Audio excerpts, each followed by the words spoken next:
We go into the impacts of climate change. Climate change is mostly evident in the sheer increase of the number and magnitude of natural disasters. Forest fires, floods, typhoons, etc., affecting bigger areas, an increasing portion of the population, and even countries where such natural disasters have not been the norm in the past. What we will discuss in this session is about how can a country like Greece successfully manage the resulting risk from such disasters due to climate change, get better prepared and successfully manage them both proactively and reactively. How can we learn from other more advanced countries like, for example, Sweden, etc. So let me introduce first our speakers and then we will go to the discussion. First, we have with us, I have here to my right, Dr. Staveris-Polykalas, who is Secretary General of Telecommunications and Posts at the Hellenic Ministry of Digital Governance. Among others, he is responsible for the implementation of the space strategy of Greece, for cybersecurity, for the use of new technologies in telecommunications like AI and IoT, and the design of sustainable and resilient communication infrastructures aligned with secure connectivity initiative, etc.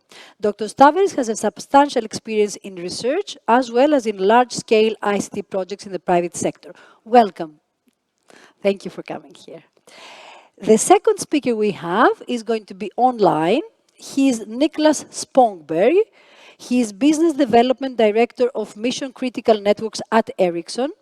He has more than 25 years of experience in senior technology-related positions in the telecom sector, more than 15 years of which are in critical communications.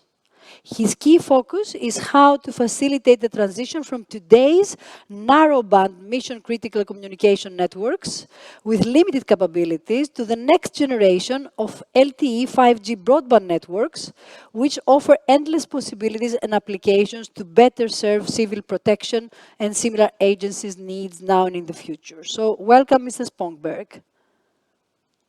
Thank you. So let's start now. We will start with, I will pass the word to Dr. Staveris, who will explain to us why secure and resilient telecommunications are a key tool of critical importance for crisis management in times of climate change. He will also walk us through the steps taken by the Greek government in this area. To you, Mr. Staveris. Yes, you can walk there. Thank you.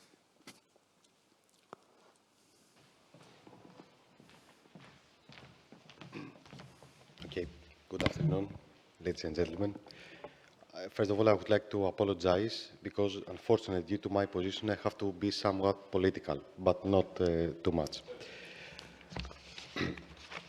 So, the issue of climate change is causing ever-increasing and increasingly asymmetric risks to our economies and societies.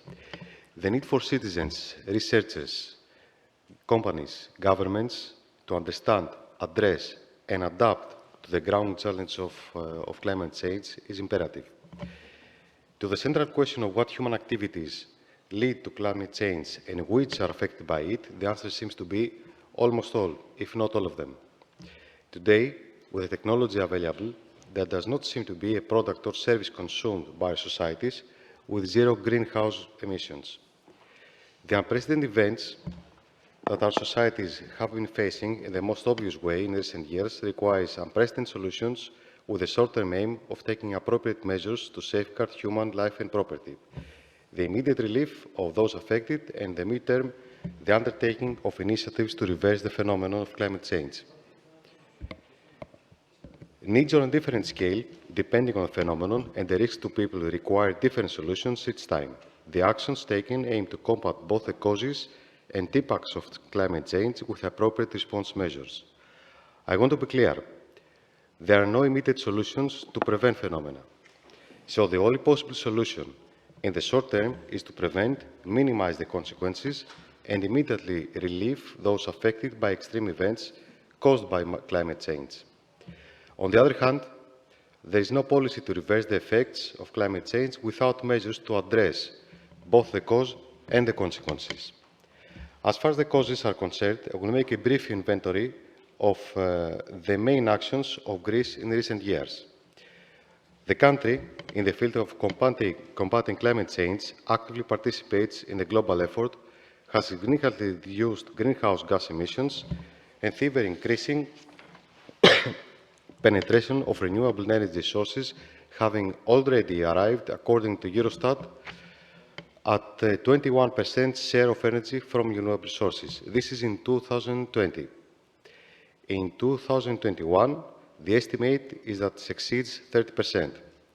Furthermore, 37% of the financial allocation of Greece 2.0 plan, financed by the Recovery Fund, has been committed to achieving the climate targets. The €6.2 billion Green Transition Pillar focuses on energy efficiency and innovation of buildings, renewable energy, electromobility, climate resilience, and environmental protection.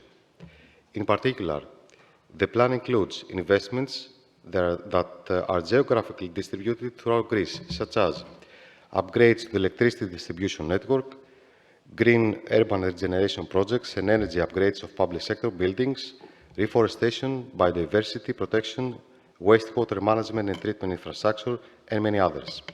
And finally, promotion of smart cities. Coming to the Ministry of Digital Governance, regarding the Recovery Fund projects that address the fight against the cause, the second pillar, the digital one, of the plan includes measures that contribute to the achievement of the climate objective. This pillar comprises three components, one of which aims to modernize and strengthen the digital services of the Greek public administration, containing two measures that contribute to the achievement of the climate objective. Both measures concern the provision and upgrading of public cloud infrastructures and services and will respect the European Code of Conduct on the energy efficiency of data centers with a view to reducing energy consumption through the implementation of best practices. As you may know, in cooperation with the civil protection, we proceeded to two important actions. First of all, with the assumption of the government, immediately we created the interim solution by putting into operation the 112 GR alert system. At the same time, with great speed, we proceeded with the implementation of an emergency communication management information system, the supply of the required infrastructure equipment and software, and the creation of a call center and data center for continuous operation, and the support of the operation of 112 GR alert with new and modern architecture philosophy, providing geo-identification and mass information capabilities of citizens, businesses, and bodies of the public and private sector. Second, we upgraded the operational capabilities of the civil protection by transferring it to new building infrastructure. With the implementation of these two important actions, it is now possible, within the framework of civil protection services, to provide modern digital services to citizens, businesses, public and private sector bodies, as well as visitors to the country. Specifically, the following are now provided: immediate, safe, and accurate identification of callers who are in the state of emergency and unable to declare their position from a landline or a mobile phone. Mass and targeted notifications of citizens, businesses, public and private sector bodies located in areas facing extraordinary circumstances, such as wildfires, floods, typhoons, and other natural disasters. Assisting and informing the general public about an emergency situation through various alternative channels, like internet, social media, and others. And finally, optimal utilization and management of the required operational resources in order to contribute to actions of immediate rescue interventions of the organizations. As the Minister, Mr. Kyriakos Pyrakakis, has already said, we are closing the loose ends of the past by moving on to the next steps for the new era. The wildfires we have experienced the last years, the floods, and other similar extreme phenomena leave no room for complacency, while the predictions of scientists for the coming years are terrifying. Secure and resilient wired and wireless and satellite communication networks are becoming a key factor in successfully addressing the challenges ahead of us. Information collected in many ways, in many places, must in near real time be transferred, processed, and provide a clear and holistic picture of reality in the decision-making centers. And this is in order to make the right decisions, which are then transferred directly to the intervention points. In practice, This means that we must have at our disposal telecommunications of all kinds, systems for automated data processing of different types, sources of collection of critical data, critical information from land, air, and earth observation, at the same time or independently, systems for forecasting for the evolution of phenomena if we are to reach the goal of optimizing the crisis management services provided. The traditional ways of collecting and processing data under such extreme and evolving situations have proven not to be enough. We have very recent tragic examples in Greece. We should move on to the next stage of upgrading crisis management capabilities by optimizing the use of all existing technology at international level. Some exist today in our country, some do not. Some exist and do not interoperate with others, and some, with small or larger upgrades, can be integrated into the design offering invaluable services. Right now, in Greece, there is a race to improve everything regardless of the telecommunication infrastructure. Fiber optic networks, either through state intervention or through private investments, are evolving rapidly, setting the basis for the circulation of data at ultra-high speeds. The 5G networks are also progressing rapidly, following the completion of the spectrum auction and the imminent completion of the adoption of the secondary legislation, while we are moving forward with the flagship project of the 5G corridors, which, covering all the country's motorways, will create a network for collecting and distributing critical information in real time. In satellites, with the capabilities provided through the capacity of the public sector and in cooperation with our national operator, Elasat, we design applications for the management of critical situations, while with the work of microsatellites that, as announced, is progressing, the country's capabilities will multiply. At the same time, the work of smart cities will make a significant contribution to the installation of critical information collection systems and its mobility in the field of emergency prevention and management. To sum up, the modern and reliable telecommunication networks implemented in the country, while operating and ensuring reserves, will ensure the necessary connectivity for the use of surveillance and intelligence for civil protection in devices like drones, the real-time data transfer from collection points, the reliable operation and uninterrupted provision of services of data processing centers using artificial intelligence and other technologies, and finally, the service of remote and inaccessible areas. Especially for the 5G applications, in the Ministry of Digital Governance, we legislated and established the Festos funds, so that new ideas can be financed that will well be able to serve crisis management needs. The Greek government plans and implements in a holistic way its interventions in the field of crisis management, and I believe that in the coming years the country will have state-of-the-art and operational crisis management systems due to climate change. I would like to thank you for your patience.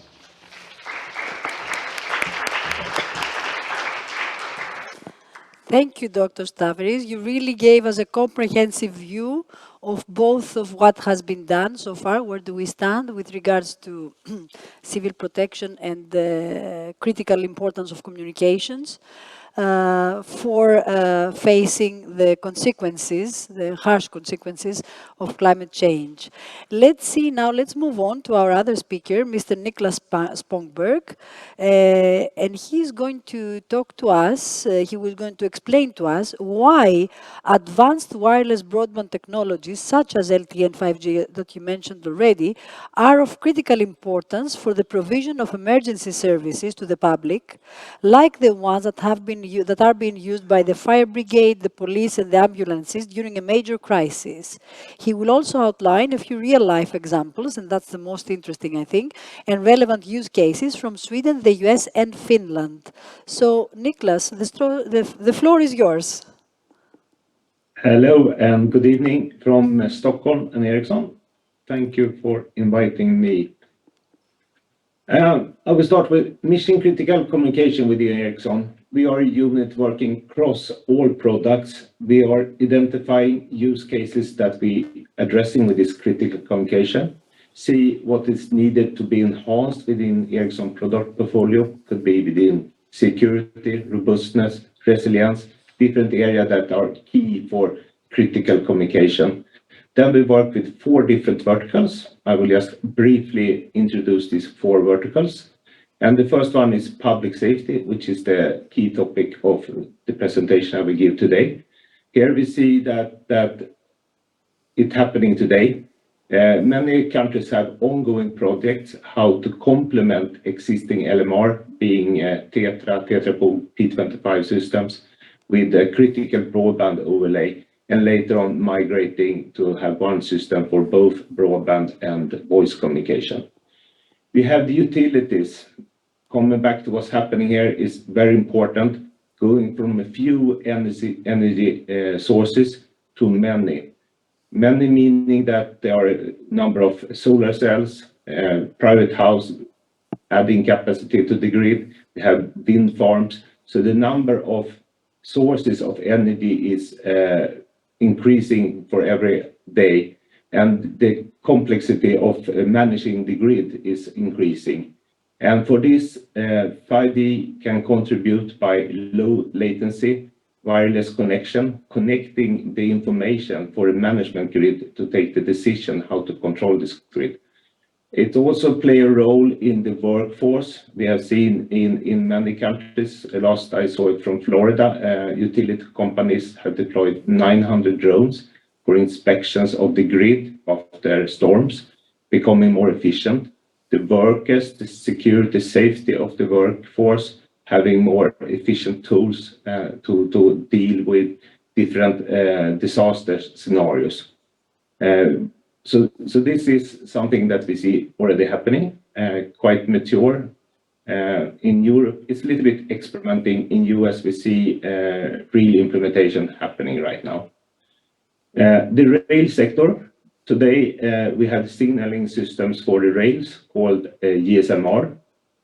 This will move in a few years from now. It's still on discussion, standardization, early tries to the next generation signaling system for rail, future rail mobile communication system.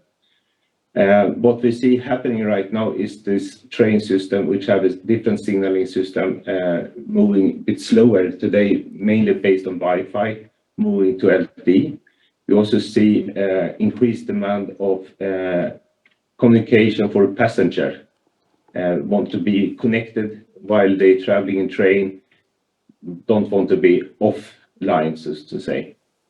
And then the 4th vertical we work within this is government. Here we have the same portfolio, but it could be a specific use case addressing a need of the society working directly with the government here. So this, I think, is a very good picture, which is actually reality in many countries. We have a young boy here consuming different services from different social media, streaming services. We're having new generations of 3G, 4G, 5G. The bandwidth, the throughput is increasing all the time. But then we have the men and women saving our life and property.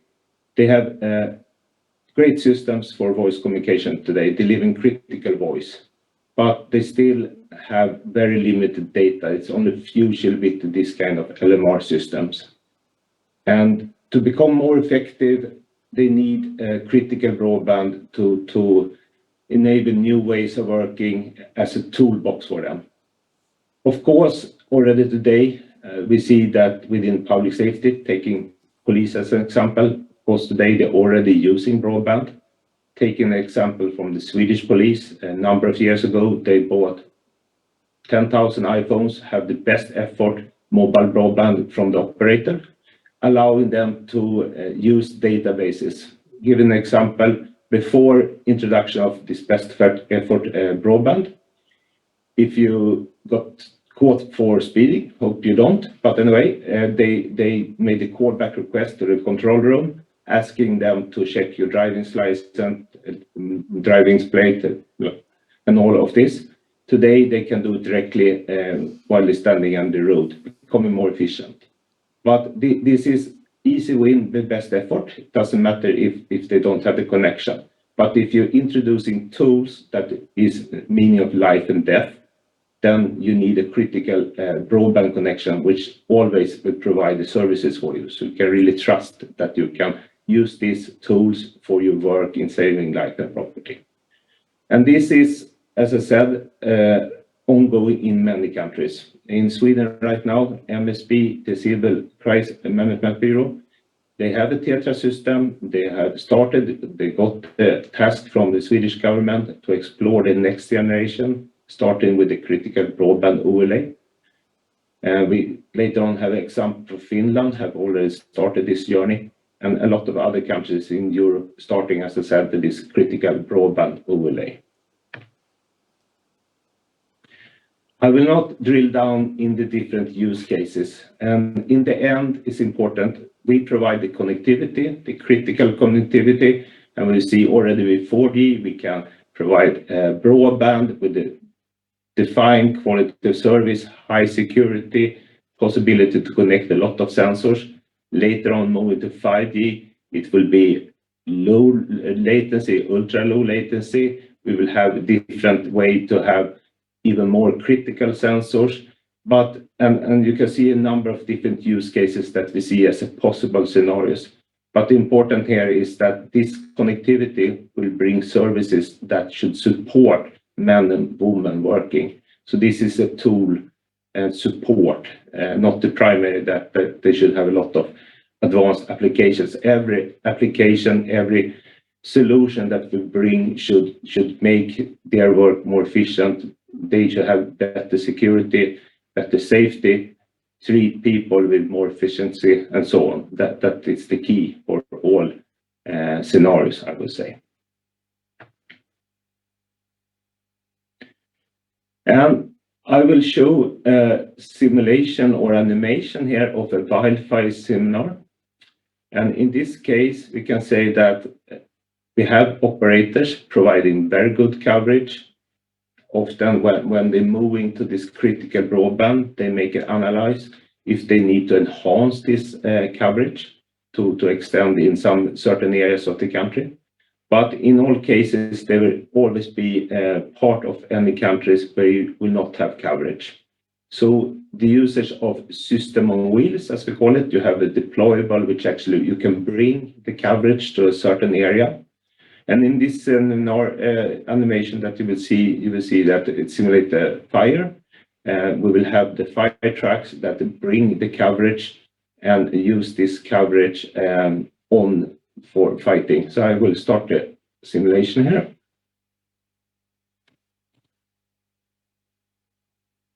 So here's a fire, and then we have the fire trucks coming, and they will then deploy coverage on the scene because this is outside the operator coverage. And you can have different solutions, cell on wheels or system on wheels. You establish coverage in the area that you would like to operate in. And then they have the drone supporting this situation awareness, collecting data, and support the men and women fighting the fire with accurate data to the control how to address this. And then later on, when they have put on the fire, you could use the sensors, the heat-seeking cameras to actually monitor the area. Have you really done a good work? Is there any fire coming back? And even though you can keep this coverage in this area, and you could use different form of AI to automatic control and search the area if the fire is coming back to become more effective. Not having people that need to walk through the woods and looking for fire coming back. You can use the drones, and you could have automatic search patterns and so on with the coverage. And when the mission is completed, you could take away the coverage. And this is a very typical scenario. And this is not just the future. This is actually something happening already. And we can see that in many of our customers that this kind of deployments are happening. So an example I want to share with you here is a truck we have done together with a US operator, Verizon.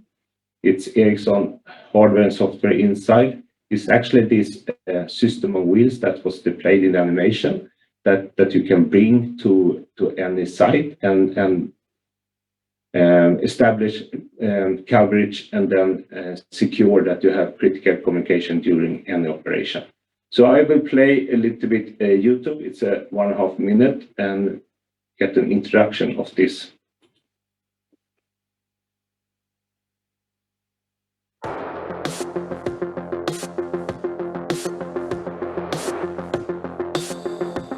Thor is our tactical and humanitarian operations response platform.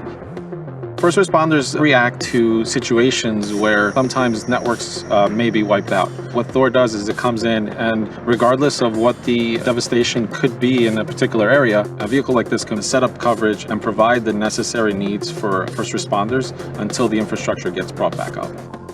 It has a fully enclosed network in its command center. We put the critical components of a network that would historically be in a data center in the truck, including 5G ultra-wideband. We incorporated all the latest tech into the vehicle. We put what we call a MAC, mobile edge compute, on board. Now we could put applications on the vehicle. We thought it was imperative to be able to deploy Thor in a very agile and quick method. So we designed it to be controlled by a tablet. The tablet can turn up the network, raise the masts, turn up the generators. This allows us one central location to control everything on board and do it quickly. There's a door that opens up on the top. A drone gets sent up in the air, takes a video of the surrounding area. That video can get then sent back to first responders that are on the ground, and now they can see everything around them. We'd love to see Thor really evolve. We're constantly looking at new tech and new ways of incorporating new capabilities. Our job's not done.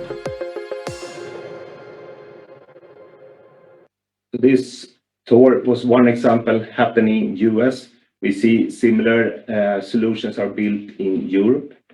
Then moving to Sweden, what's happening in Sweden? I mentioned the procurement that MSB is doing for this next generation Rakel, as the network is called, starting with this broadband overlay. We also have with Teracom, it's a Swedish governmental operator doing TV broadcast, but they also have spectrum in 450 megahertz and 2.3 gigahertz. We have been trialing with Teracom in 2 different trials, exploring how to build air-to-ground network, meaning that how to secure critical communication up to 5,000 meters.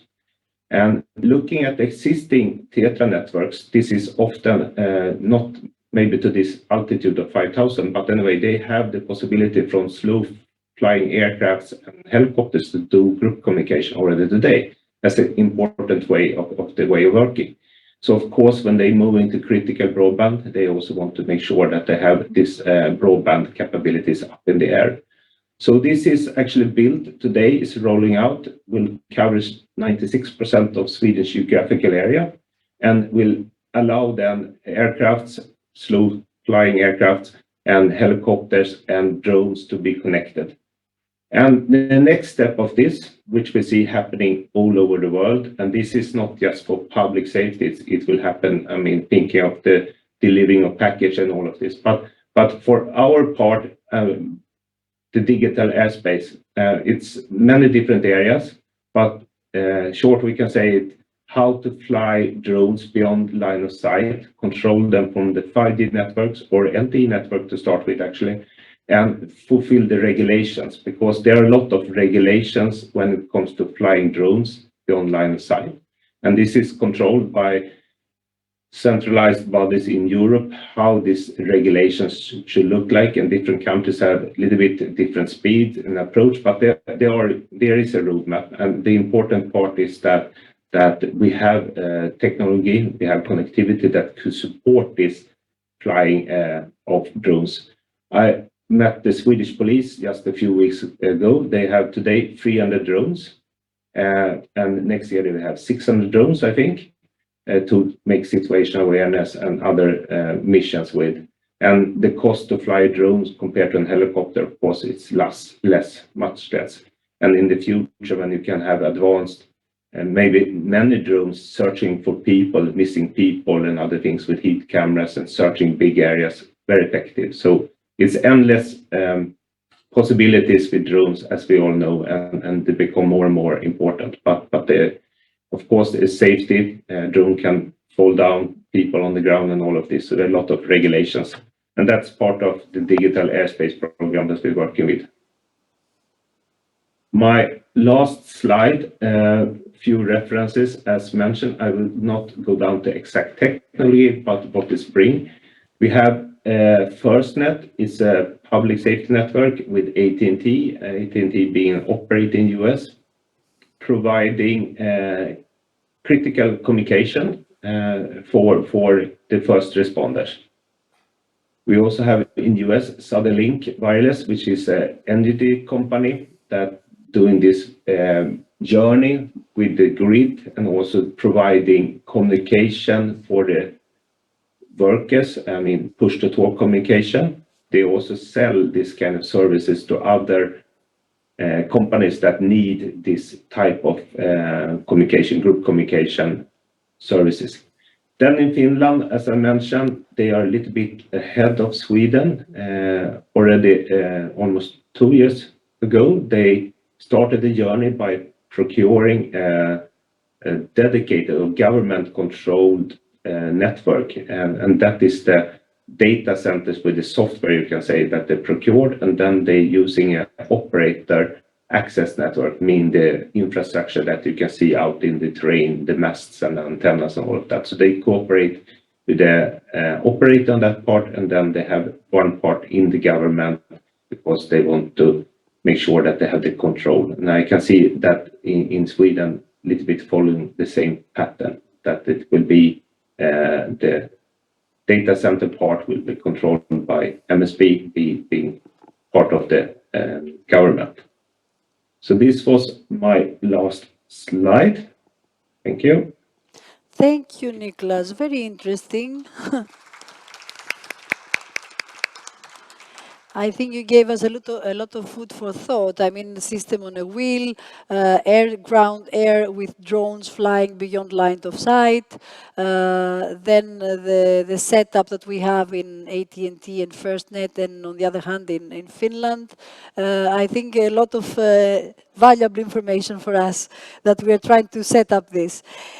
So let's go now to the Q&A session. I have a couple of questions that we can discuss together. And the first one is the following. From your experience, what are the key prerequisites for a successful crisis and risk management of climate change at a national level? Please name the top 3 if you can. Dr. Staveris, will you go first? You need the microphone. Excuse me. Does it work? Yes? Yes. So, in my opinion, and regarding the situation in Greece, I think the first priority is people.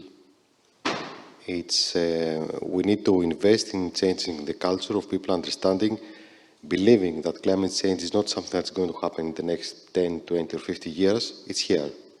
We're living in it. The second one that I believe should be done in parallel is try to understand where we lack in experience in governmental and private sector, especially for the services like fire brigade or civil protection. And this is actually what I believe they are doing now, trying to understand where they lack in experience. Both of these, the first and the second, are human related, mostly. It's training and processes. And the third one is technology. In Greece, due to the economic crisis the last 10 years, we have stayed behind. So this goes to the part that we're trying to eliminate the loose ends and move forward to the future. So we have to invest also in technology, and this should be done in a way that will not disrupt the system, because if the system is disrupted, it will take too much time to recover. We have to blend what we have now with the new technology on a step-by-step approach. So it's a lot of a lot of change management, first of all, how to change the mentality of people and how to train them and so on. Identify the experience gap that there is, Yep. first of all, and see how to find ways to fill that up. And then technology comes, but as you said, we need to combine and to reuse and to build on what is already here and complement with new technologies, right? Technology is the tool. We need to understand how to use technology in our status in Greece, and not try, let me use an expression, not try to hit a fly with a cannon. Yes. We need to be very careful on how we're going to use technology and at what extent. And for what purpose? Thank you. What about you, Nicholas? What do you think, from your experience, what are you think are the key prerequisites for a successful crisis and risk management at the national level? What have you seen from the cases that you described and other experience you have? Yeah, I need to answer from the connectivity perspective since that's my domain. But I can say that same way as we work with maintenance of systems, I mean, collecting a vast amount of data to predict. I see projects where we try to do the same with these disasters. We try to collect a huge amount of information to predict when it will happen. And I think with this, connect a lot of sources to feed these systems. That is something the connectivity can bring in the prediction.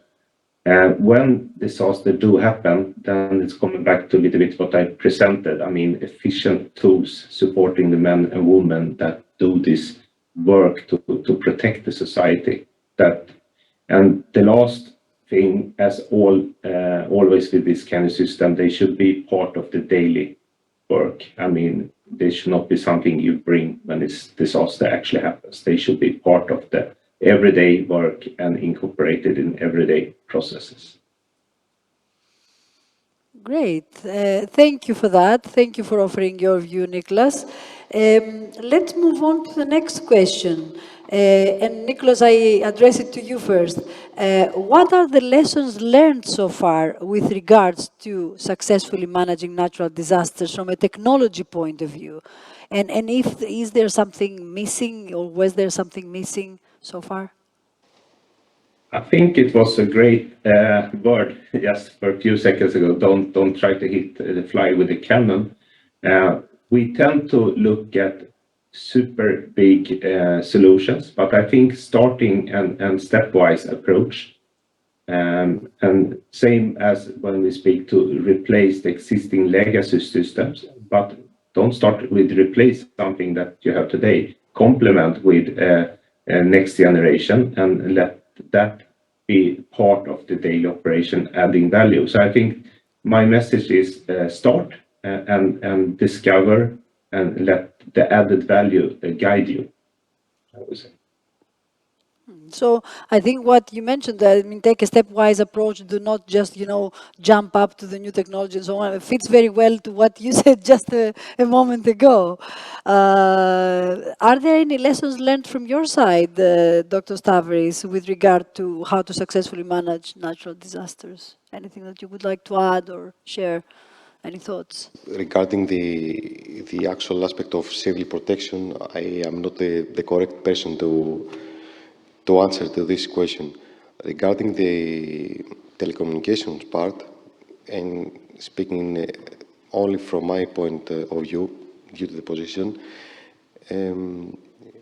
we need to invest further, identify how, for example, in wildfires, we can recover telecommunications as soon as possible. In the wildfires of last summer, we had cases where antennas were burned down or the power generators were not accessible due to the fire.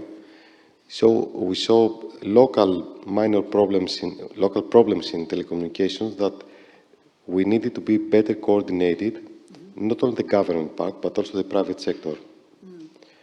So in the situation that we are now, the status we are now, I see a better coordination between private and public sector at the time of crisis, especially when it has to do with telecommunications.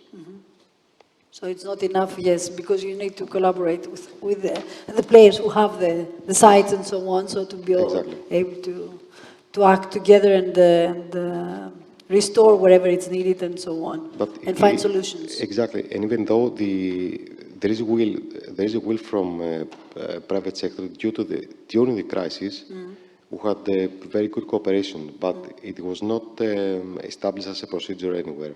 No, exactly. The procedure was invented on the spot. Yes. On the spot. And it worked perfectly. but we should find a way, a method to automate this. Yeah, to have a process in place that is really automatically enacted when the need is there. Yeah, I understand. Thank you. And I have, before I go to the third question, I want to ask, I mean, is there any question from the audience? I asked before as well, but I didn't see any big initiative. Is there anybody who wants to ask something to our speakers? Anything? No? Okay, if you have any idea, you can tell me and I will bring it up. Let me go more into the technology and more towards the telecommunication, of course. How important you believe, although you mentioned both of you something, but how important do you believe are advanced technologies such as 5G or microsatellites, for example, for ensuring effective civil protection and successful risk management of climate change going forward? And how can these, if we know, be financed? Because, of course, I mean, they cost money, right? So. Yes, definitely. First of all, answering directly to the first part of the question, they are not just important, they are critical. The reason for the criticality, we would not say that the technology was critical probably 50 years ago when we need to handle wildfires. It is critical now because the natural phenomena are extreme and sudden. So our responses need to be proportional and immediate. We cannot afford to wait for 1 or 2 hours until the correct information arrives. Going to the second part, the most tricky is the financing. Okay, part of the financing is through the public money, the national budget. Other part of the financing, speaking about the Greek case, is through the RRF, which is the amount of budget is unprecedented for the Greek status. The amount of money given for telecommunications through the RRF is almost €500 million. This is only for telecoms, not including the budget through RRF for civil protection and climate change. Of course, we have seen that the last 2.5 years, I'm not talking from the perspective of handling the climate crisis, but from the digitization part, that the success of this government digitizing the procedures has attracted private sector, including investments from private sector. We know that a few months ago, the largest private company in Greece, provider, has announced a 3 billion investment plan. So the funds, the budget is coming. Of course, it's not unlimited. So our steps should be well studied, should be steps within a specific strategy, and we should count ourselves each time we move one step ahead to see if we can improve the second, third, and fourth step and have a better efficiency. Thank you. Nicholas, what about you? How important do you think are advanced technologies like 5G and so on for effective civil protection, successful risk management going forward? As employed by Ericsson, I must answer yes. 5G is super important. Now, this is a toolbox, as I said, for the people working with disaster recovery and supporting the society. So, of course, this toolbox, I mean, when this disaster does struck, they must have all the tools so they can work efficient to get the society back on track again. I mean, if it's fire, flooding, or whatever. So, of course, this is very critical that this toolbox is working. And we see that with the digitalization of the society, I mean, these tools for first responders, but more and more also the society as well, I mean, hospitals and other infrastructure is more and more need of critical communication to work. So, very important, I would say. Thank you, Nicholas. And moving on to our last question before closing this session. To your view, Nicholas, I ask you first, what is the single make or break challenge that one has to consider when designing such solutions and services? What is your experience? one key asset, which is limited, is of course spectrum. So need to think about the model, how to cooperate with operators, the one having spectrum. Should this be as a service, or should it be partly provided by the government or as a service to the government? So I would say that is maybe sometimes more important than the technical architecture. I mean, how to get the spectrum and how to have something that will serve the society even in crisis. Yeah. How will the setup be? Yeah, for doing exactly. that. So the government have control of it, even though they are not owning it, maybe in disasters. I think that's very important. Thank you very much, Nicholas, for contributing with your experience. What about you, Dr. Stav? What do you think? First of all, I will agree with Nicholas, and I will take it a step further. Either we make the procedures of the rules of engagement, regardless of technology, when we need to handle climate crisis and extreme events, and make rules of engagement that are very clear through the whole society and for Europe. For example, we have a wildfire in a specific place in Greece, and the rules of engagement means that the Civil Protection Authority have to take specific measures that everybody should know, from the high level to the mid-level to the low level. And this would be made national, international, European. I believe that even if we have the ability to invest billions of euro in civil protection, if we do not make clear the rules of engagement and what are the processes in all levels, everything will fail. Will fall apart. So we need to really be very careful how we design and how do we define the processes to be used, and how do we make sure that everybody in the line of command, in the chain of command, knows what to do when and how and so on, correctly? When we understand it as humans, then we can invest in technology and make technology do stuff, do things for us. But technology will not act by itself. No. We need to design it, be adaptable, be agile in some cases where it's needed, and then it will take over, giving us the correct feedback. Thank you. That's an excellent closure. That's an excellent closure statement, Dr. Staveris. Nicholas, thank you very much for being here with us, even if remotely. Hope to see you in Greece sometime soon as well. Dr. Staveris, thank you very much for your time and for your contribution. And I think I will close this session. Let's give a hand to our speakers.